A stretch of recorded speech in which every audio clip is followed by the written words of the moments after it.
1918. Paris is wounded but waking up. The war has shattered bodies, buildings, and beliefs. In the rubble of European certainty, two men sit down to write.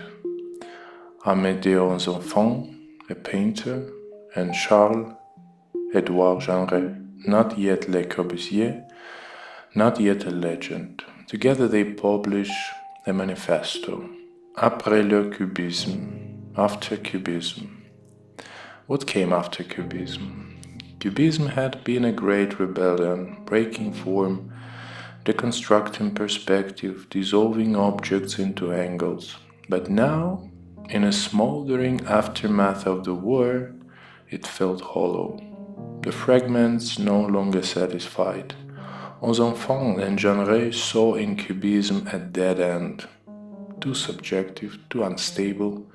They wanted something universal again, order, clarity, logic. They named their answer purism. But something deeper was happening, not just in art and spirit. Every new concept arises from dissatisfaction with the previous. The Cubists were dissatisfied with the illusion of realism. The purists were dissatisfied with the chaos of Cubism. And long before them, the Greeks were dissatisfied with the myth.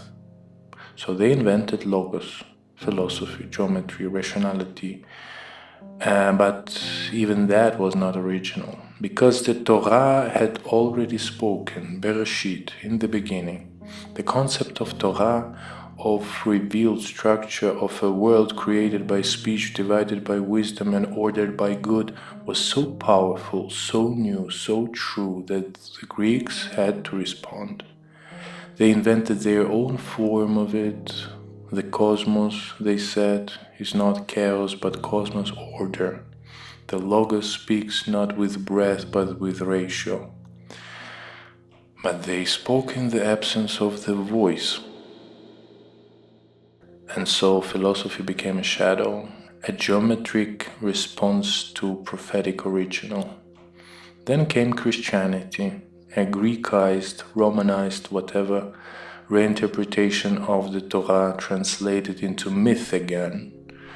Then came Islam, a correction to the excesses of both, a return to simplicity, to submission to the one. And yes, they all succeeded, in art, in empire, in influence, but their success is not proof of supremacy. It is the litmus, like chemistry. Their rise is not a refutation of Torah, but a revelation of it, a proof that the concept of Bereshit is real, because all human history revolves around responding to it. Back in Paris, Jeanneret would become Le Corbusier. He would draw cities like sacred geometry. He would design dwellings like temples. He would believe in the order of form, in machines for living. But he was still chasing a purity that had already been spoken.